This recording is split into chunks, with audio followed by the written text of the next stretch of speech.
Pourquoi ai-je intérêt à suivre le Christ? Quel avantage il y a d'être son disciple? Eh bien, il y a plein d'éléments de réponse dans la pêche miraculeuse. Luc 5, versets 1 à 11, un texte que je vous invite à lire. Le 5e élément de réponse se trouve dans les versets 8 à 10.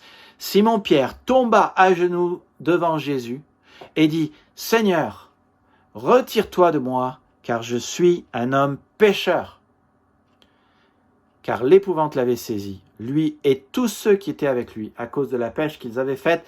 Il en était de même de Jacques et de Jean, fils de Zébédée, les associés de Simon. Alors Jésus dit à Simon, « Ne crains point. » Comme je l'ai dit, cela a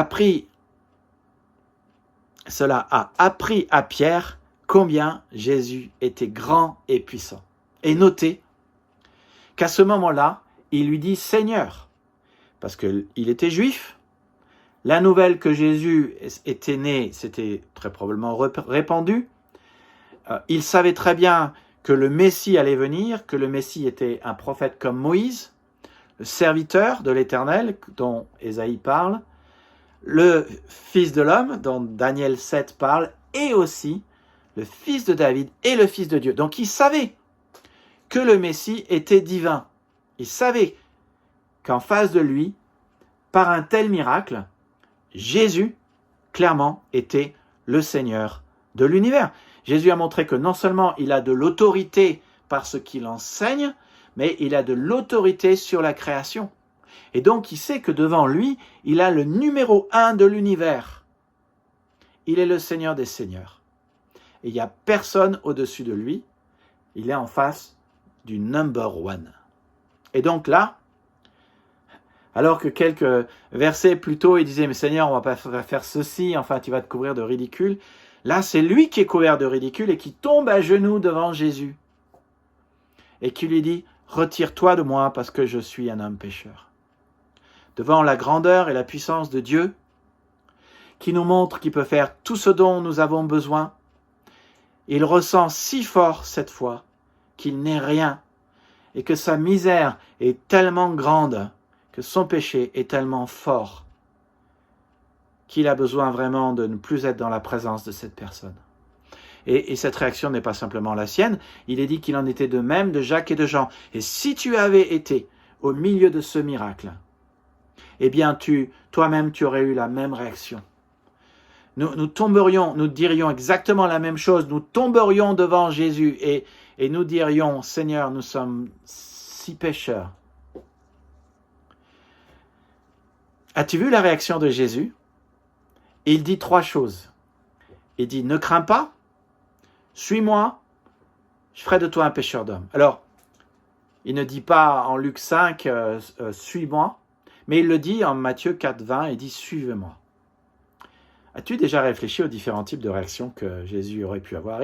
Jésus aurait pu dire, effectivement, si c'est comme ça que tu me vois, il vaut mieux rompre la relation, si ma personne te fait peur, je vais te laisser tranquille. Il aurait aussi pu dire, effectivement, c'est tellement grave, je ne vais pas pouvoir travailler avec toi. Ton péché est tellement fort, on va abandonner tout.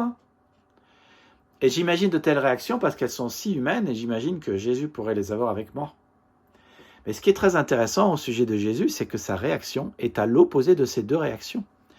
Il est plein de compassion, il est plein de bienveillance, il est plein de patience, il est plein de bonté. Sa réponse est pure grâce et pur amour. Et je réfléchis, vous savez, aujourd'hui, les gens ne vont plus à l'église comme ils allaient à l'église autrefois.